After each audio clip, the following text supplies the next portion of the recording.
اللهم سبحانك لا علم لنا إلا ما علمتنا إنك أنت العليم الحكيم مولاي صل وسلم دائما أبدا على حبيبك من زانت به البصر.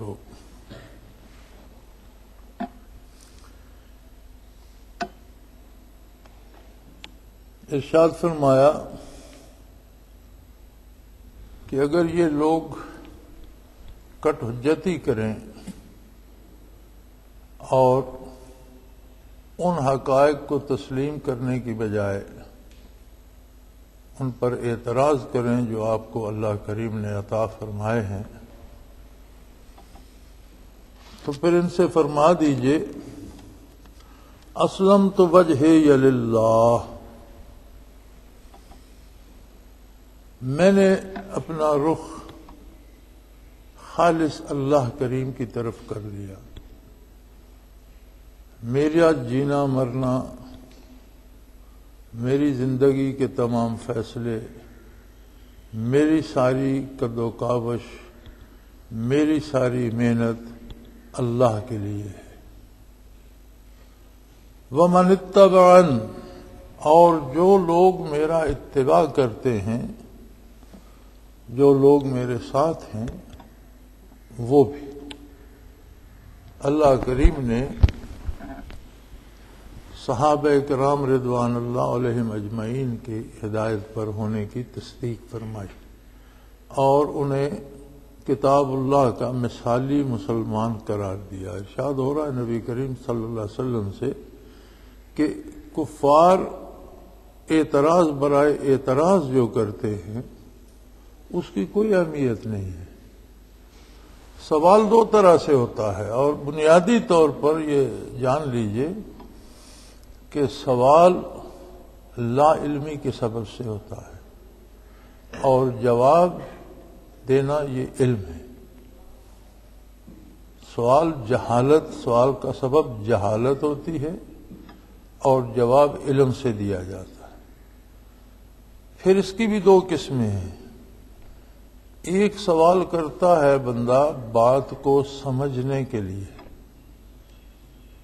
یہ بھی عین ثواب ہے کہ وہ نہیں جانتا، وہ نہیں سمجھ پا رہا، بات اس کے ذہن میں نہیں بیٹھ رہی، تو وہ سمجھنے کے لیے، اس بات کو ذہن نشین کرنے کے لیے سوال کرتا ہے. یہ بھی درست ہے. وہ جواب پاتا ہے تو اسے اطمینان قلبی نصیب ہوتا ہے، نور ایمان نصیب ہوتا ہے، نور یقین نصیب ہوتا ہے.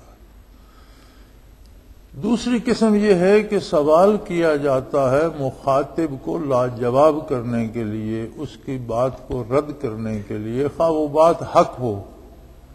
سوال کرنے والا بھی سمجھ رہا ہو کہ بات تو حق ہے، لیکن چونکہ وہ ماننا نہیں چاہتا اس لیے بے جا طرح کے اعتراضات کرتا ہے.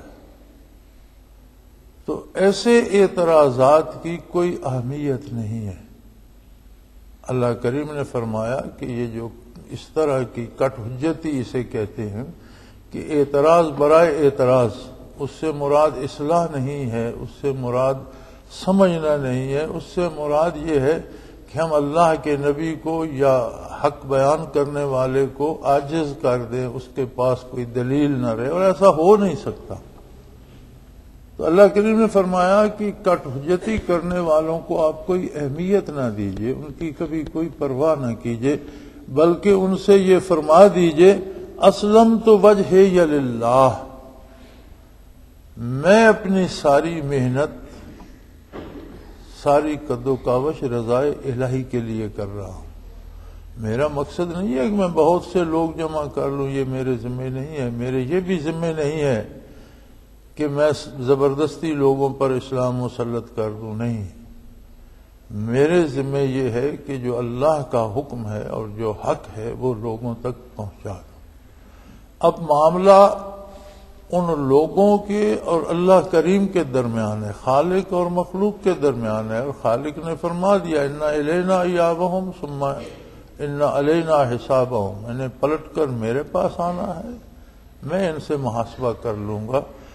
اور دوسری بات یہ بھی سن لو کہ صرف میں نہیں، جو لوگ میرے پیروکار ہیں ومن اتبعن، جنہوں نے میرا اتباع کیا، یعنی صحابہ کرام رضوان اللہ علیہم اجمعین، ان سب کا مقصد حصول رضائے الہی ہے اور یہ سارے حق پر قائم ہے۔ اسی لیے حضور صلی اللہ علیہ وسلم نے فرمایا اصحابی کالنجوم فبأیہم اقتدیتم اہتدیتم او کما قال رسول اللہ صلی اللہ علیہ وسلم، کہ میرے صحابہ ستاروں کی مانند ہیں، تم جس کی پیروی کر لو گے ہدایت پا جاؤ گے۔ اور یہ بات یہاں سمجھ لیں، ہمارے آج کے دانشور یہ کہتے ہیں کہ اگر یہ فقہ کے 4 مذاہب نہ ہوتے تو مسلمانوں میں تفرقہ نہ پڑتا۔ یہ بات میں نے اگلے روز ہی اخبار میں دیکھی۔ ہمارے ہاں ادب میں، شعر و شاعری میں، دانشوری میں ایک عجیب روش آ گئی ہے کہ جو ادیب، جو دانشور، جو شاعر دین پر اعتراض کرے وہ بہت بڑا شاعر، بہت بڑا دانشور ہے، یا اگر خدا نہ خواستہ خود اللہ پر اعتراض کرے پھر تو اس کا کوئی اس کی مثال ہی نہیں۔ حالانکہ دین پہ اعتراض کرنا دانشوری نہیں، جہالت ہے، نادانی ہے۔ تو فقہ میں جو ہمارے ہاں ائمہ اربعہ کی فقہ پوری دنیا میں جو رائج ہے اور اس میں جو اختلافات ہیں، ان کا سبب یہ ہے کہ یہ فقہی اختلافات صحابہ کرام میں موجود تھے اور ان کو مشاجرات صحابہ کہتے ہیں۔ یعنی حضور اکرم صلی اللہ علیہ وسلم نے ایک بات ارشاد فرمائی، اب اس کے 3 یا 4 پہلو ہیں، 2 پہلو ہیں، تو آدھے صحابہ کرام نے ایک پہلو پہ عمل کر لیا، آدھے صحابہ یا کچھ لوگوں نے دوسرا پہلو سمجھا، انہوں نے اس پہ عمل کر لیا۔ تو مشاجرہ شجر سے مشتق ہے۔ مشاجرہ کہتے ہیں کہ جس درخت کی بہت گھنی ٹہلیاں نکلیں اور ایک دوسرے میں الجھ جائیں، اسے مشاجرہ کہتے ہیں۔ تو یہ جو اختلافات فروعی صحابہ کرام رضوان اللہ علیہم اجمعین میں تھے، انہیں مشاجرات صحابہ کہا گیا ہے کہ اور چھاؤں گھنی ہو گئی، یعنی حضور نبی کریم صلی اللہ علیہ وسلم کے ارشاد کے ہر پہلو کا اتباع ہو گیا۔ کچھ نے ایک پہلو، جیسے بعض لوگ تکبیر اولیٰ میں تو سارے ہی مسلمان رفع یدین کرتے ہیں، اب بعض لوگ ہر تکبیر پہ رفع یدین کرتے ہیں۔ اسی طرح بعض لوگ آمین دل میں کہتے ہیں، دوسرے بہت سارے لوگ آمین بالجہر کہتے ہیں، آواز بلند آواز سے کہتے ہیں۔ آمین کہنے میں اختلاف نہیں ہے، تکبیر پر رفع یدین میں اختلاف نہیں ہے، یہ اصول ہیں، اصول پہ تو اختلاف نہیں۔ اب اس کی فرع اور تشریح ہے یہ کہ آمین بلند کہی جائے یا خاموشی سے کہی جائے، ہر تکبیر پہ ہاتھ اٹھائے جائیں یا صرف تکبیر اولیٰ پہ اٹھائے جائیں، کیونکہ ہاتھ اٹھانے کا انکار تو کوئی بھی نہیں کرتا۔ جو تکبیر اولیٰ پہ اٹھاتے ہیں وہ بھی ایک تکبیر پہ تو ہاتھ اٹھاتے ہیں، پھر تکبیر پر ہاتھ اٹھانے کا انکار تو نہ ہوا۔ اب یہ جو تفصیل ہے یہ صحابہ کرام نے جس طرح نبی کریم صلی اللہ علیہ وسلم کو دیکھا اس طرح کا عمل اپنا لیا۔ پھر اگر اس صحابی کو بارگاہ رسالت میں حاضری کی توفیق نہیں ہوئی، کسی وجہ سے وہ حاضر نہیں ہو سکے، تو جو عمل انہوں نے دیکھا اس پہ وہ عمر بھر قائم رہے۔ بعد میں آنے والوں نے وہ عمل ان سے لے لیا تو عند اللہ وہ بھی مقبول ہے۔ اس لیے حضور نے فرمایا فَبِأَيِّهِمْ اقْتَدَيْتُمْ، تم کسی صحابی کا دامن تھام لو، اہتدیتم، تم ہدایت پا گئے۔ تو یہ ائمہ اربعہ میں جو اختلاف ہیں ان میں کوئی اختلاف بھی اصولی نہیں ہے، اصول میں کوئی اختلاف نہیں، فروعات میں، تشریحات میں اختلاف ہے۔ جیسے حضور نبی کریم صلی اللہ علیہ وسلم غزوہ خندق سے واپس پہنچے، آپ نے خود مبارک اتار کے رکھا، باقی زرہ پہنی ہوئی ہے، تو آپ نے چلو مبارک پہ پانی لے کر سر مبارک پہ ڈالا، دوسرا یا تیسرا چلو ڈالنے کا ارادہ فرما رہے تھے کہ جبرائیل امین حاضر ہو گئے اور فرمایا اللہ کریم فرماتے ہیں کہ آپ زرہ نہ اتاریں اور بنو قریظہ پہنچے۔ بنو قریظہ یہود کا قبیلہ تھا جو خندق کے دنوں میں مسلمانوں کی پشت پر تھا، اور اس نے بدعہدی کر کے کفار سے، مشرکین عرب سے، کفار مکہ سے ساز باز کی، تو اللہ نے حکم ان کی سرکوبی کا دیا، فرمایا کہ آپ زرہ نہیں اتاریں، اور حضور نے حکم دے دیا کہ تمام مجاہدین سے کہا جائے کہ وہ زرہ نہ اتاریں، اسلحہ نہ رکھیں، بلکہ اثر جا کر قبا میں پڑھیں۔ قبا کے ساتھ بنو قریظہ کا قبیلہ رہتا تھا۔ تو مراد رسول صلی اللہ علیہ وسلم یہ تھی کہ فوراً قبا پہنچیں، اور میں بھی تشریف لا رہا۔ اب راستے میں عصر کا وقت ہو گیا، تو صحابہ کرام دو دھڑوں میں بٹ گئے۔ کچھ لوگوں کا خیال تھا کہ حضور کا حکم ہے قبا پہنچ کر اثر پڑھو، قبا پہنچ کر پڑھیں گے، بات ختم ہوگی، اس میں کوئی بہام نہیں۔ کچھ لوگوں نے کہا کہ حضور کا مقصد نماز کو مؤخر کرنا نہیں ہے، عصر کا وقت ہو گیا، اول وقت پہ نماز پڑھ لو، وہاں پہنچ کر بھی نماز پہ وقت لگے گا، تو حضور کا مقصد ہے کہ جلدی سے جلدی قبا پہنچو۔ چنانچہ جن کا یہ خیال تھا انہوں نے راستے میں عصر پڑھ لی، دوسرے آگے چلے گئے، انہوں نے قبا میں جا کر عصر پڑھی، اور جب تک وہ فارغ ہوئے تب تک جو راستے میں پڑھ رہے تھے وہ بھی پہنچ گئے، چونکہ فرق تو اتنا ہی تھا کہ انہوں نے نماز راستے میں ادا کی۔ اور جب سب اکٹھے ہوئے تو نبی کریم صلی اللہ علیہ وسلم جلوہ افروز ہو گئے، تو آپ کے سامنے یہ بات رکھی گئی، حضور نے دونوں کو قبول فرما لیا، کسی کو رد نہیں فرمایا، کیونکہ دونوں نے خلوص نیت سے اتباع نبوی کی اپنی شعور، اپنی دانست کے مطابق اس کا حق ادا کر دیا۔ تو یہ جو ائمہ اربعہ میں اختلاف ہے وہ اسی طرح کا ہے، فروعات اور تشریحات میں ہے، یہ اختلاف کا سبب نہیں، یہ تو اتفاق و اتحاد کا سبب ہے۔ اب جو بندہ خود جس کے اپنے اندر خرابی ہو، یضل بہ کثیرا ویہدی بہ کثیرا، قرآن کی تعریف میں اللہ کریم فرماتا ہے، کتاب کی تعریف میں، کہ اسی کی وجہ سے بہت سے لوگ گمراہ ہو جاتے ہیں، اور اسی کی وجہ سے بہت سے لوگ ہدایت پا جاتے ہیں۔ اب کیا قرآن کریم ان کی گمراہی کا سبب بنتا ہے؟ نہیں، ان کے اپنے اندر جو برائی ہوتی ہے، جب وہ لوگ قرآن پڑھتے ہیں تو بجائے قرآن کو سمجھنے کی، اس کا اتباع کرنے کے، قرآن میں نئے معنی ڈھال کر قرآن کو اپنی پسند پہ ڈھالنے کی کوشش کرتے ہیں، گمراہ ہو جاتے ہیں۔ قرآن تو کتاب ہدایت ہے، لیکن قرآن کی وجہ سے لوگ گمراہ کیوں ہوتے ہیں؟ اس لیے کہ وہ اپنی گمراہی کو اسلام سے ثابت کرنا چاہ رہے ہوتے ہیں، اور قرآن کو نئے نئے معنی اور نئے نئے مفاہیم پہنا کر قرآن سے ثابت کر، جیسے مرزا قادیانی قرآن سے اپنی نبوت ثابت کرنا چاہتا ہے، لوگ اس طرح کرتے ہیں، تو اس وجہ سے گمراہ ہو جاتے ہیں۔ تو اللہ کریم نے فرمایا کہ بعض بد نصیب ایسے ہیں کہ جو یہ آب حیات ہے اسے پی کے مر جاتے ہیں، ان کے لیے موت کا سبب بن جاتا ہے۔ تو وہ کمی یا وہ کمزوری کتاب اللہ میں نہیں ہے، اس بندے کے اندر ہوتی ہے۔ اسی طرح خرابی ائمہ اربعہ کی فقہ میں نہیں ہے۔ جن لوگوں نے اپنی خواہشات کی تکمیل کے لیے فقہ کو ڈھال بنا لیا، خرابی ان میں ہے، اختلاف وہ پیدا کرتے ہیں۔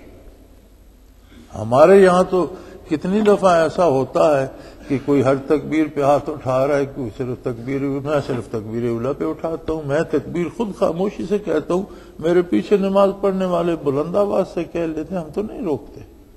حضور کی ادائیں ہیں، جس کے پاس جو ادا ہے ٹھیک ہے۔ ہمارا اعتقاد حنفیوں کا یہ ہے کہ امام اعظم ابو حنیفہ رحمت اللہ تعالی علیہ نے جو فقہ حنفی مدون کی ہے، یہ حضور اکرم صلی اللہ علیہ وسلم کی آخری اداؤں کی مطابق ہے۔ تو رفتہ رفتہ جو چیزیں پختہ ہوتی گئیں، لیکن جب کبھی بھی جو عمل بھی حضور سے ثابت ہے وہ دین ہے۔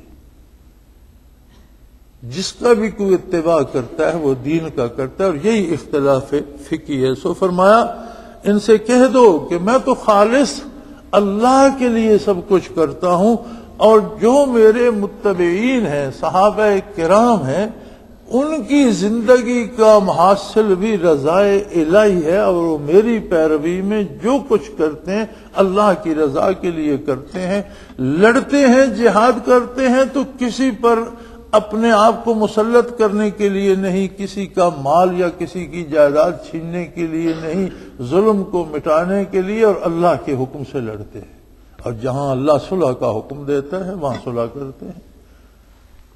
کاروبار حیات میں ہر لمحہ زندگی کا رضائے الہی میں بسر کرتے ہیں، لین دین کرتے ہیں، مزدوری کرتے ہیں، ملازمت کرتے ہیں، جو کام بھی کرتے ہیں اس میں اللہ کی حدود کا خیال رکھتے ہیں اور اطاعت الہی کو شعار بنا لیتے ہیں، تو زندگی کا ہر کام اللہ کی عبادت بن جاتا ہے جو اللہ کی رضا کے لیے ہو۔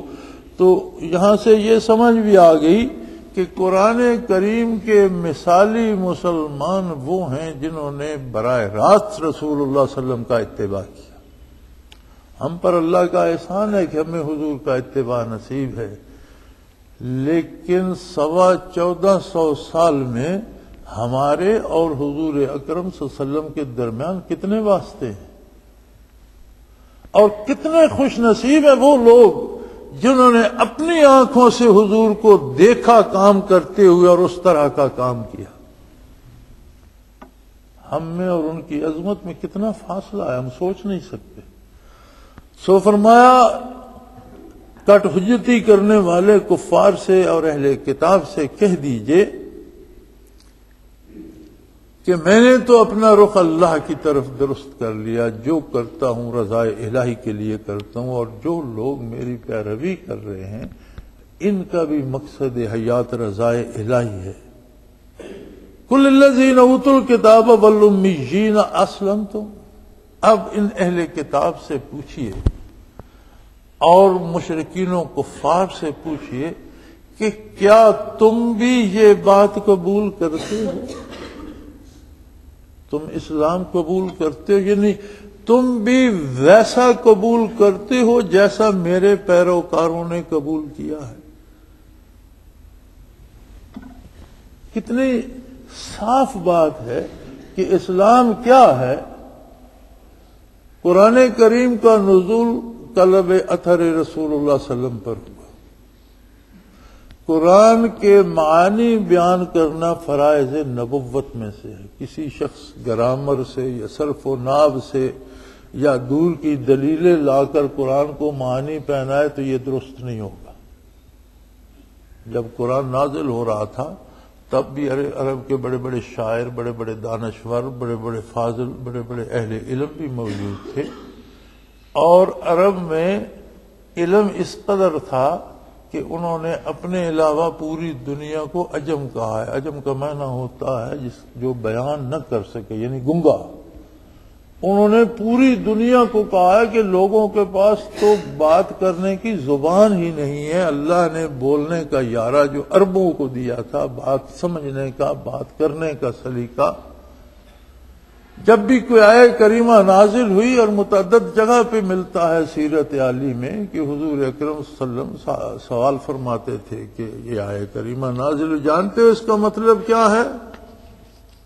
تو بیک زباں ہو کر صرف ایک بات عرض کی جاتی تھی، اللہ و رسولہ اعلم، اللہ بہتر جانتا ہے اور اللہ کا حبیب صلی اللہ علیہ وسلم، اللہ کا رسول جانتا ہے۔ لِتُبَيِّنَ لِلنَّاسِ مَا نُزِّلَ إِلَيْهِمْ، یہ آپ کا منصب جلیلہ ہے صلی اللہ علیہ وسلم کہ لوگوں کو جو نازل ہوا ہے وہ بھی بتائیں، اور اس کا ما نزل کیا نازل ہوا ہے، اس کا مفہوم کیا ہے وہ بھی سمجھائیں۔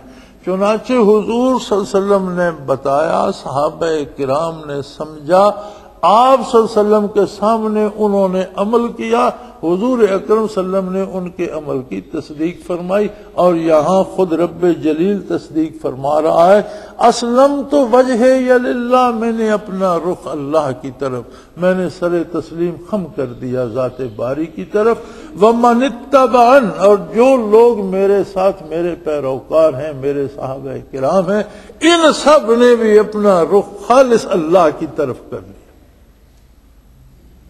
جہاں اللہ کے رسول کی گواہی موجود ہو اور اللہ کریم کی گواہی موجود ہو، پھر کسی تصدیق کی ضرورت باقی رہ جاتی ہے؟ ہم قرآن کو قرآن کیوں مانتے ہیں؟ کتنے گواہ ہیں قرآن کے قرآن ہونے پر؟ صرف ایک، محمد الرسول اللہ صلی اللہ علیہ وسلم۔ اللہ کے حبیب صلی اللہ علیہ وسلم نے، اصدق الصادقین صلی اللہ علیہ وسلم نے فرمایا یہ قرآن ہے، ہم مانتے ہیں یہ قرآن ہے۔ آپ کی حدیث جو آپ کے رخ مبارک سے لب انور سے صادر ہوئی وہ بھی وہی ہے، کیونکہ دین کے معاملے میں حضور بغیر اللہ کی رضا کے ارشاد، ما ینطق عن الہوی ان هو الا وحی یوحی، میرا حبیب جو ہے اس کا نطق حرکت میں ہی نہیں آتا جب تک اس پر وحی نہیں ہوتی، جب تک میں نہیں فرماتا کہ یہ بات کہہ دو۔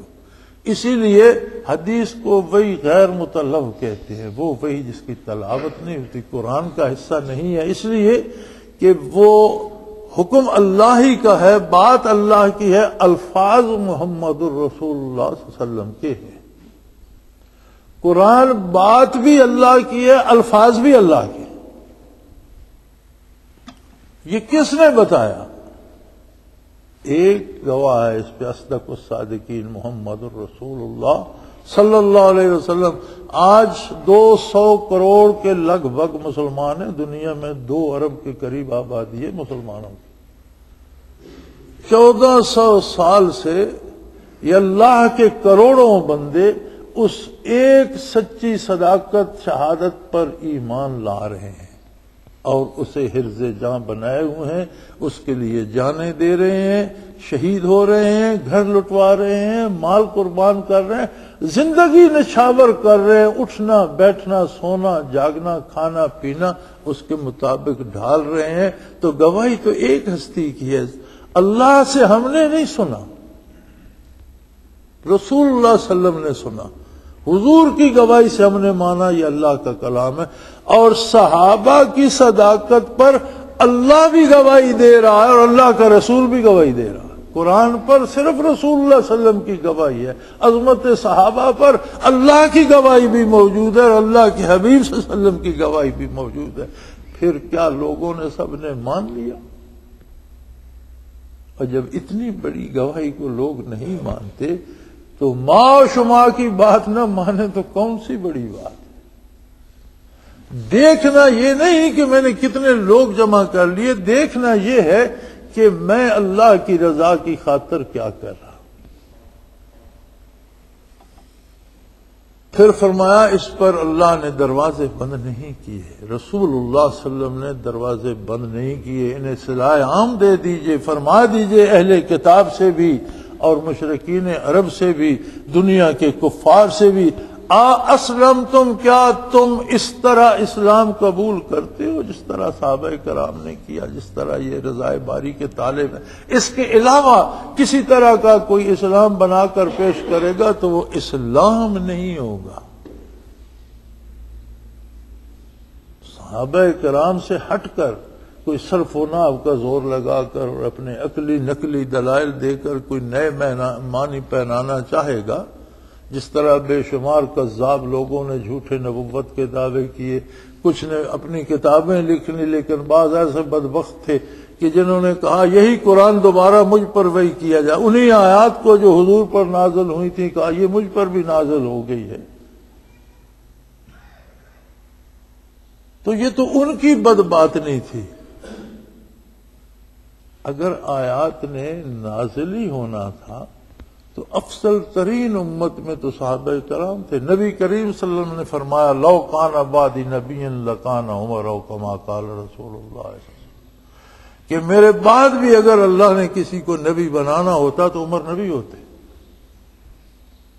ابو بکر صدیق پہ کچھ نازل نہیں ہوا، فاروق اعظم پہ نازل نہیں ہوا، عثمان غنی پہ نازل نہیں ہوا، حضرت علی کرم اللہ وجہ الکریم کے خلفائے راشدین پہ نازل نہیں ہوا۔ تو آج کا کوئی شخص اٹھ کے کہہ دیتا ہے مجھ پہ نازل ہو گئے، کیسی عجیب بات۔ لیکن دیکھنا یہ ہے کہ بندے کو حق پر رہنا ہے، اکثریت کے ساتھ نہیں۔ یہ جو آج کا رونا رو رہے ہیں نا علماء بھی، مشائخ بھی اور عوام بھی اور حکمران بھی، جمہوریت جمہوریت جمہوریت جمہوریت کیا ہے؟ جمہور وہ کہلاتے ہیں جو حق کا ساتھ دیں، اور جمہوریت کا معنی ہے کہ حق پر عمل کرنے والوں کی اکثریت جس بات پہ متفق ہو جائے وہ جمہوریت ہے۔ جو ہلاک کو، چوروں ڈاکوؤں کو، گدھوں کو ایک بات پہ جمع کر لینا جمہوریت نہیں ہے۔ یہ کون سی جمہوریت ہے کہ جس میں ایک فاضل عالم تہجد گزار ولی اللہ کا ووٹ بھی ایک ہے، چور ڈاکو قاتل اور جیب کترے کا بھی ایک ووٹ ہے؟ یہ جمہوریت؟ جو جمہوریت اسلام کہتا ہے وہ کچھ اور ہے۔ اگر اس موجودہ جمہوریت کو دیکھیں، اس کو مکے پہ لاگو کریں تو پھر حکومت تو ابو جہل کے پاس ہوگی، محمد رسول اللہ صلی اللہ علیہ وسلم کے پاس تو نہیں، بلکہ اسے مدینہ منورہ پہ بھی لاگو کریں تو حکومت ابن ابی کے پاس چلی جائے گی، اکثریت یہود و نصارہ کی، منافقین کی، اور مکہ کے مدینہ منورہ کے گرد رہنے والے جو ہلاکی تو اس کے ساتھ تھے۔ حضور اکرم صلی اللہ علیہ وسلم نے مدینہ منورہ میں مدینہ النبی بھی ایک بستی تھی جس کے گردا گرد بہت سی بستیاں تھیں جو یہودیوں کی تھیں اور دوسرے لوگوں کی تھیں۔ تو اگر ابتدائی دنوں میں وہاں یہ موجودہ جمہوریت کریں تو حکومت تو ابن ابی کے پاس چلی جائے گی۔ آج کے ہمارے علماء و مشائخ بھی جس جمہوریت کا رونا رو رہے ہیں، قرآن جمہوریت اس کو کہتا ہے کہ اہل حق کی اکثریت جس بات پہ جمع ہو جائے وہ جمہور کی رائے ہے۔ یہ نہیں کہ چور چکے سارے یا بے دین یا کافر مشرک ایک طرف جمع ہو جائیں تو وہ جمہوریت ہو گئی۔ یہ جمہوریت قرآن کے اور اسلام کے مزاج کے مطابق نہیں ہے۔ ہاں یہ الگ بات ہے کہ اس لفظ کا سہارا لے کر سارے لوگوں نے اپنی دکانداری چمکا رکھی ہے، تو فرمایا ان سے فرما دیجئے کہ اسلم تم، کیا تم بھی اسلام لاتے ہو؟ یعنی پہلے مثال دی، ومن اتبعن، میں اللہ کی رضا کے لیے کام کر رہا ہوں، جو میرے پیروکار ہیں یہ اللہ کی رضا، کیا ان کی طرح تم بھی اسلام لاتے ہو؟ مفہوم یہ بنے گا اسلم تم، کیا اے مشرکین عرب، اے اہل کتاب، اے یہود و نصارہ، تم بھی اس طرح مانتے ہو؟ فَإِنْ أَسْلَمُوا فَقَدْ اهْتَدَوْا، اگر وہ بھی اس طرح مان لیں تو اللہ نے ہدایت کا در بند نہیں کیا، وہ بھی ہدایت یافتہ ہو۔ وَإِنْ تَوَلَّوْا، اور اگر وہ اس طرح وہ کہتے جی نہیں یہ تو انہوں نے تو اپنی عقل چھوڑ دی، یہ تو بے وقوف لوگ ہیں، جیسے قرآن میں دوسری جگہ مذکور ہے، وہ کہتے تھے انومنو کما آمن السفہاء، یہ تو پاگل لوگ ہیں، سر پھرے لوگ ہیں، انہوں نے تو عقل استعمال ہی نہیں کی، تو ہم ان جاہلوں کی طرح، بے وقوفوں کی طرح آپ کی بات نہیں مانیں گے، اپنی عقل کو ساتھ رکھیں گے، جو عقل بات تسلیم کرے گی وہ مانیں گے، ویسے ہی مان لیں یہ تو بے وقوف ہے۔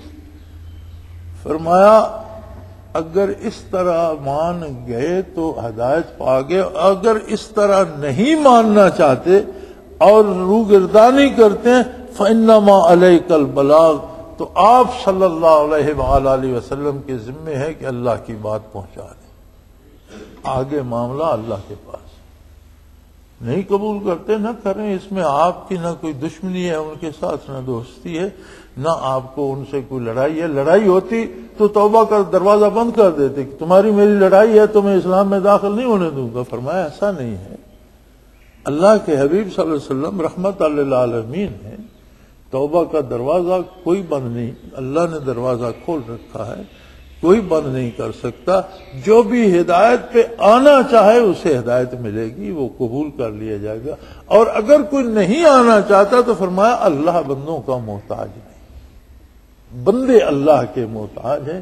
جو اس بات کو نہیں سمجھتا تو اے میرے حبیب آپ کے ذمے بات پہنچا دینا ہے۔ واللہ بصیر بالعباد، آگے اللہ کی اپنی مخلوق ہے اور وہ ان کی ایک ایک حرکت اور ان کے ارادوں سے بھی واقف ہے، وہ ان سے خود محاسبہ کر لے گا، وہ اپنی مخلوق کے ساتھ اپنی بات خود کر لے گا۔ آپ نے پیغام پہنچانے کا حق ادا کر دیا، اور یہی کام اہل اللہ کا اور مشائخ کا ہے کہ وہ اللہ کی بات خالصتاً اللہ کی رضا کے لیے پہنچا دیں، جو مانے اس کی تربیت کریں، جو نہ مانے اس سے خفا نہ ہو، اس سے دشمنی نہ بنائیں، اس کا معاملہ اس کے رب کے ساتھ۔ کیا خبر رب اسے کب توفیق دے دے توبہ کی توفیق نہ دے، اسے ہلاک کر دے، اس پہ عذاب بھیج دے تو کون روک سکتا ہے؟ لہذا مخلوق اور خالق کے درمیان کسی کو دیوار بننے کی ضرورت نہیں ہے، وہ جانے، اس کے بندے جانے۔ ہاں، خلوص سے، نیت سے اور دوسروں کی بہتری، یہ بھی یاد رہے، یہ ہمارے واعظین اور مبلغین کا یہ ایک عجیب نقطہ نظر بن جاتا ہے کہ جو ہماری بات مانتا ہے وہ تو ہدایت یافتہ ہے، باقی سارے لوگ کافر ہیں، خارج از اسلام ہیں۔ یہ درست نہیں ہے۔ ہماری جماعت میں جو ہے وہ بڑا پارسا ہے، جو ہمارے ساتھ نہیں ہے وہ بے دین ہے، یہ درست نہیں ہے۔ درست یہ ہے کہ آپ نے اللہ کا پیغام پہنچا دیا، جس نے قبول کر لیا اس کی تربیت کریں، جو قبول نہیں کر رہا اس کے لیے دعا کرے، اسے اللہ کی سپورٹ کر دے، وہ جانے، اس کا رب جانے۔ ہدایت دینا اللہ کا اپنا کام ہے، اس کی اپنی، واللہ بصیر بالعباد، اپنے بندوں سے وہ فرماتا ہے میں خود بڑا واقف، میں خوب جانتا ہوں، میں خود دیکھ رہا ہوں ان کے کردار کو بھی، ان کی سوچوں کو بھی، ان کے ارادوں کو بھی، معاملہ میرا اور ان کا ہے۔ آپ نے میری بات پہنچا دی، آپ نے حق ادا کر دیا، اب میں جانوں اور یہ جانوں۔ وآخر دعوانا ان الحمدللہ رب العالمین۔